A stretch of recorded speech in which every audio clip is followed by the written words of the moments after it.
Hello dear class, welcome back to my channel on mathematics. I hope you all doing well. So today we are going to discuss about midpoint theorem, जो कि class 9th का chapter है quadrilateral का midpoint theorem and इसका converse midpoint theorem का converse. तो इसके बारे में हम लोग आज डिस्कस करेंगे।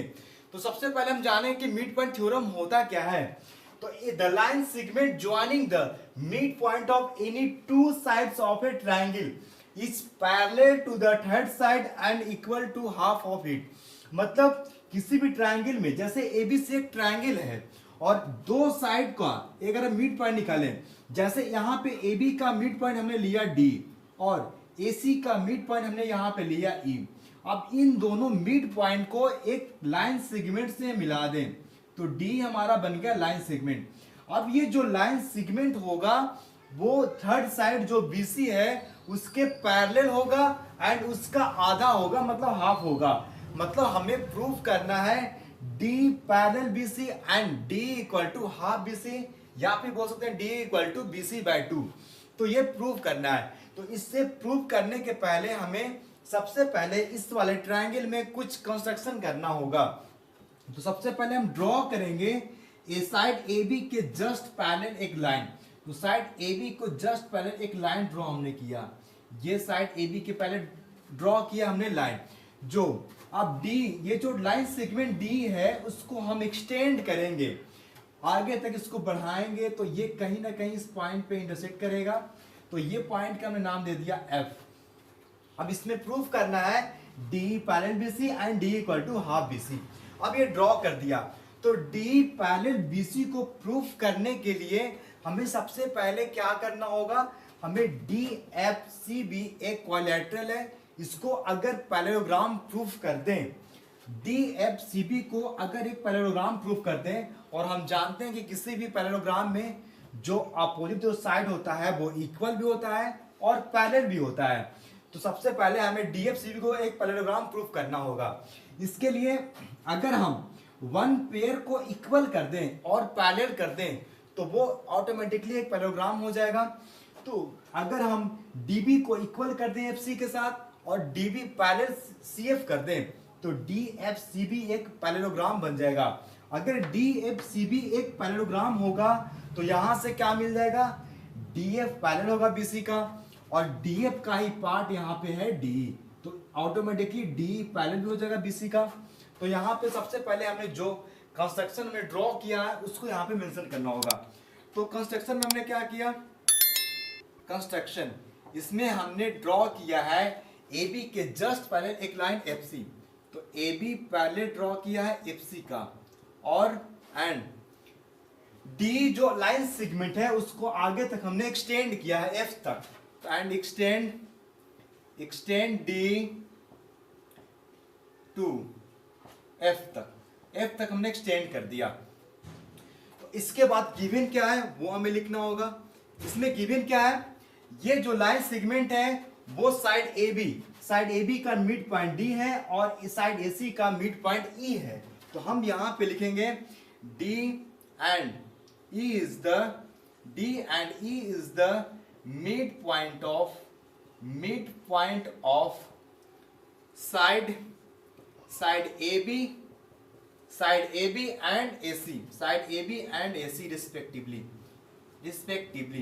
अगर ये मिड पॉइंट है D, अगर AB का मिड पॉइंट है मतलब इसको दो पार्ट में डिवाइड करेगा। सेम तरीके से E अगर मिड पॉइंट है AC का मतलब इसको दो पार्ट में डिवाइड करेगा।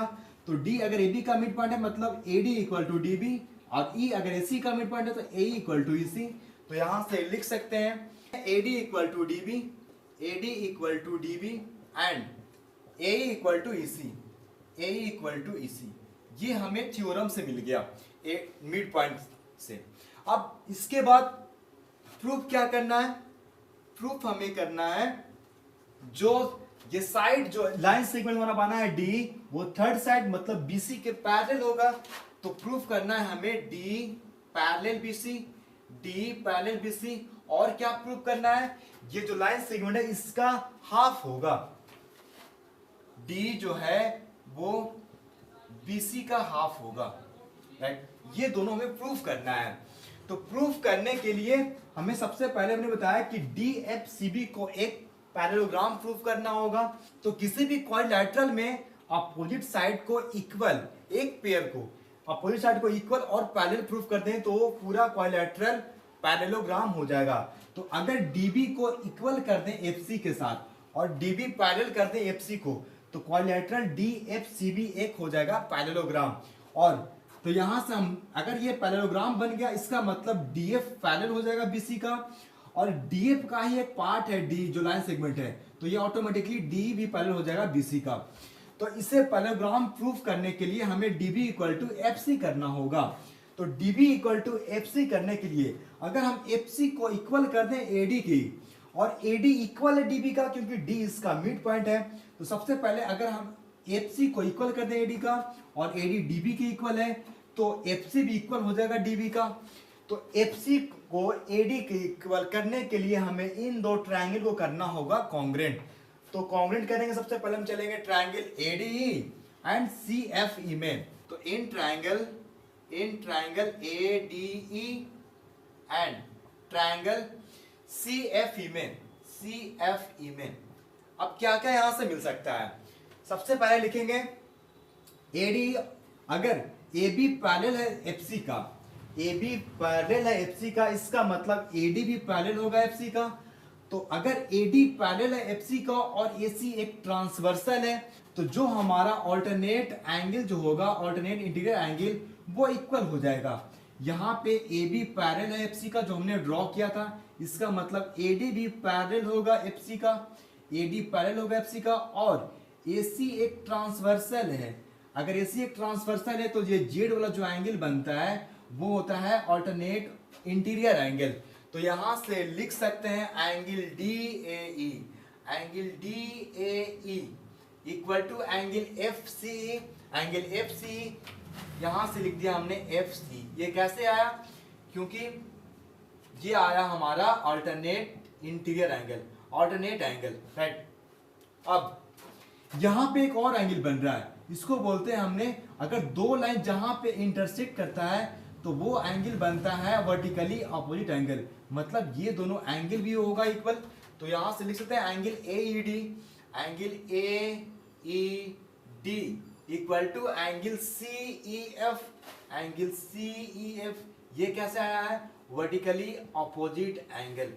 अब दो एंगल मिल गया, अगर एक और साइड यहाँ पे हमें खोजना होगा। एक और साइड कौन सा है?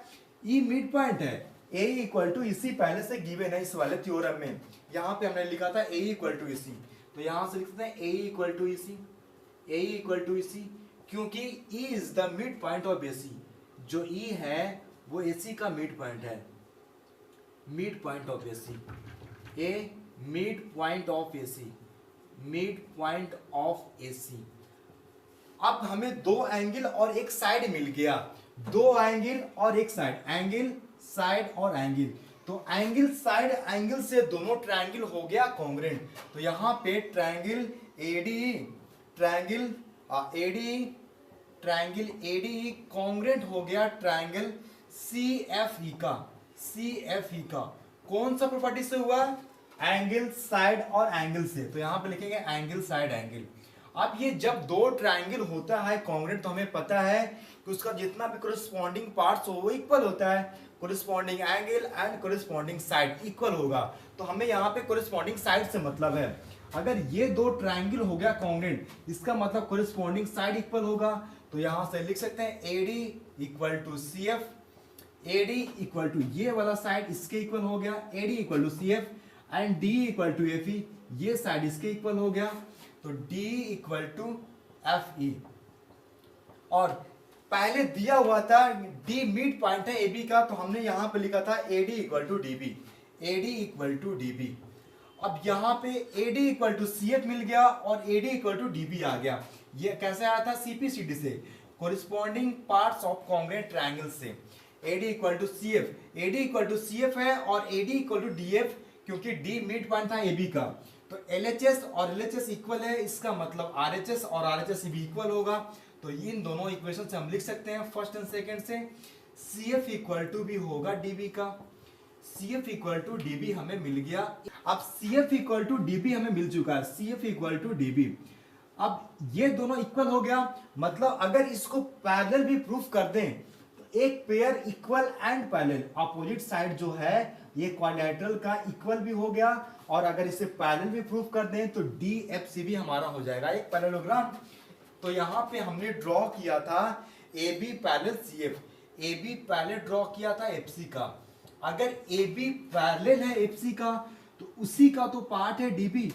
अगर ये पूरा लाइन जो है, ये पूरा लाइन जो AB या CF का पैरेलल है, इसका मतलब DB भी पैरेलल होगा CF का, क्योंकि यही तो इसका पार्ट है ये पूरा लाइन का। तो यहां से लिख सकते हैं हम DB भी पैरेलल होगा FC का, DB पैरेलल भी FC का होगा।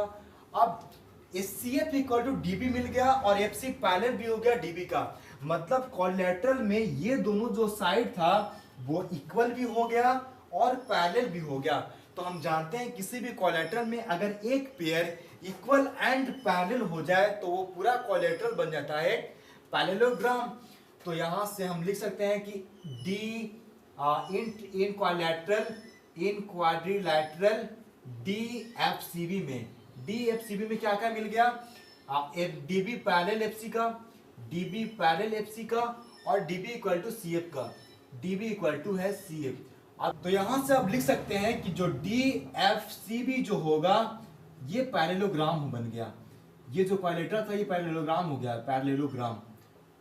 अगर ये पैरेललोग्राम हो गया तो हम जानते हैं पैरेललोग्राम में अपोजिट साइड इक्वल और पैरेलल, तो DF पैरेलल भी हो जाएगा BC का, ये DF जो है वो पैरेलल होगा BC का, और DF इक्वल भी होगा BC का, क्योंकि हमें पता है ये है opposite side of parallelogram, opposite sides of parallelogram, sides of parallelogram.